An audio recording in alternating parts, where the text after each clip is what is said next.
Barely.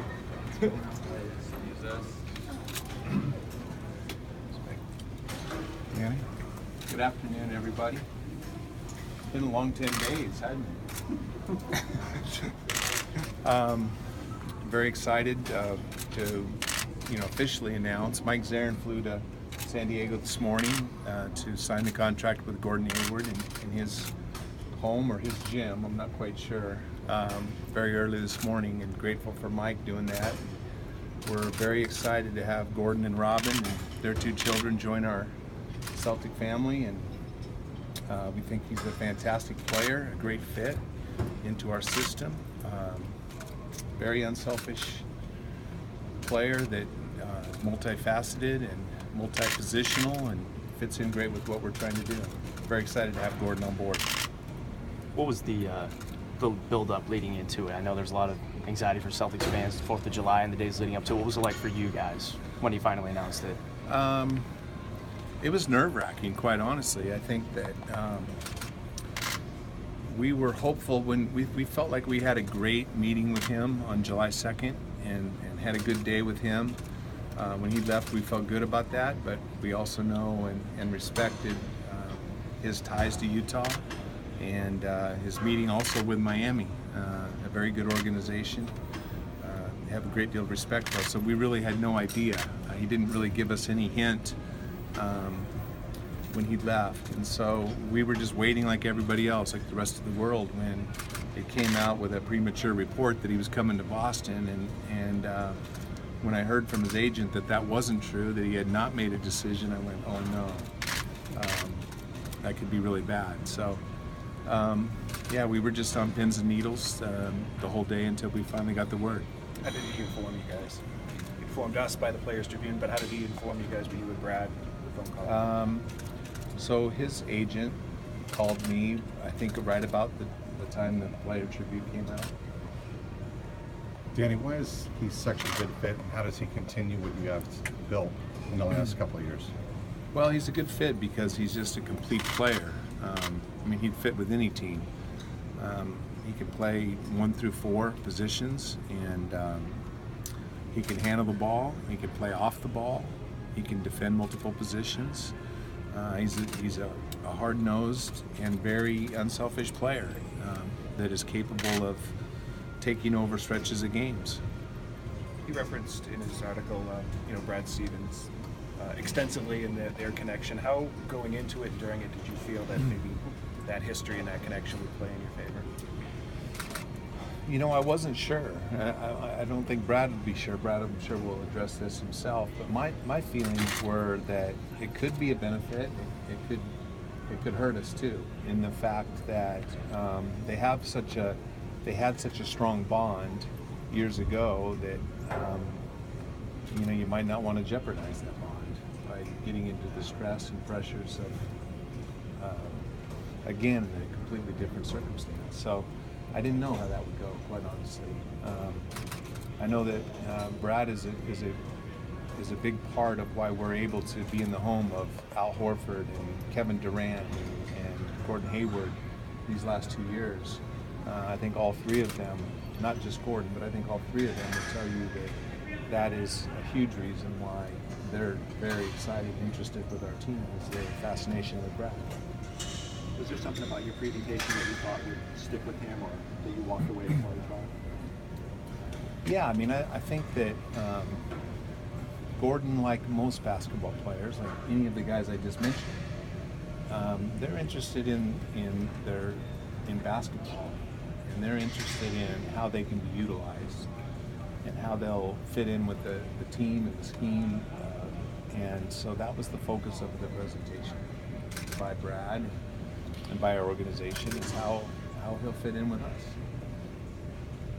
With the addition of Gordon, how do you guys see this team stacking up against the elite in the NBA, in particular the 2 teams that were in the finals last year? I think that we're better. We're a better team. We've added some good pieces, with Marcus Morris coming on board as well. I think Marcus is another versatile player that brings an element of toughness and versatility to our team that we're very excited about. And but I think that, you know, we also lost Avery Bradley and Kelly Olynyk, are terrific players, and but we have some really good young players that are coming in too that really have earned and deserve a chance to play. And so I feel like our team is in a better position than we were last year for sure. What about expectations, Danny? Do you expect that the team will respond to the obvious raised expectations of what a Hayward addition means to this team? I like high expectations. You know, I felt like the outside world had probably higher expectations for our team than I even did last year, but I never tell the team that. I don't want to put a ceiling or a cap on what they're capable of doing. I think that comes from within a team each year, and their own belief is what really matters. And so I'm okay with high expectations. When's Gordon going to be in Boston? Not sure. Probably September. Yeah. Danny, did the process last year help you go through it all again this year in terms of trying to land the biggest free agent on the market? Not sure about that. I think that I felt like we were pretty prepared last year, and we were 50% last year, and this year we got the guy we wanted, and I thought we were very prepared this year, and very fortunate. Like I said, I mean, we've had 3 guys in the last 2 years that have really been impressed and fascinated with Brad Stevens, and I think that's a big part of it. Danny, how happy are you that you've been able to acquire the players you have and keep your assets, namely the draft picks, the high draft picks, and do all of this? No, that's good. I mean, it's one thing. I think that expectations come with high salaries in sports traditionally, and I think that there's a lot of people that are still living in that world. I think that when you are able to acquire players without having to give up assets, you're certainly willing to pay them more money. And so we feel very fortunate to have acquired Al Horford and Gordon Hayward with money and an opportunity to win and to play, as opposed to, you know, having to give up multiple draft picks and potential young stars. Danny, are you looking to make any further moves this year or next year with a big player, or do you think you're all set for one? I don't think that we're ever all set. Yeah, I think we'll continue to try to get better. I mean, even Golden State and Cleveland are still trying to get better, and you know, every team is trying to get better. We'll continue to do that, to look for opportunities. But any immediate needs you see that you need to? I see some possible opportunities, but I don't think there's any dramatic needs.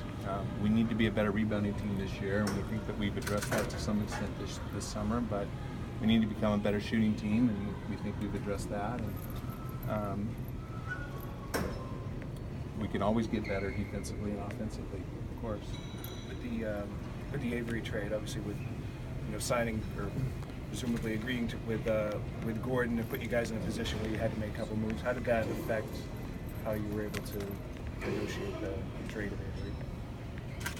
I'm not sure I understand exactly what your question is. Well, from our reports, you had to shut some salary to be able to fit in Gorwood. How did that kind of put you on a time schedule there? How did that affect leading up to that move, and how do you feel that you guys did, given?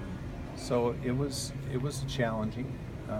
We were looking at all sorts of different possibilities throughout that stretch, and the move that we ended up making with Detroit made the most sense to us of deals available. Did his expiring contract, did that feed into it all, the idea of he might be a guy you might be willing to move on from at this point? I mean, the expiring contract and the uncertainty and the flight risk, sure, that plays into part of it, absolutely. Any final questions for Danny? Danny, on a personal level, tough to get rid of, to part with a guy like Avery? I think that anybody that knows me over the last 8 years knows what Avery meant to me.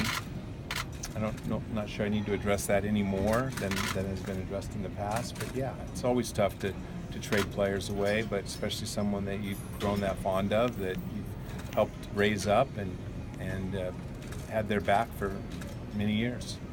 You guys looking for, when do you guys anticipate another evaluation of Isaiah and his hip and be able to get a firm direction of where you go? Sometime later this month. Does Gordon Hayward have a number yet? I don't know the answer to that. That's a good question. I don't know. Do you have any other potential moves today? No, I mean, we're still working with some of our draft picks and so forth, but I know there's been some things reported, but they're not complete yet, so we're working toward an end there. Should know more later, maybe later today, but maybe later in the week. Anything else?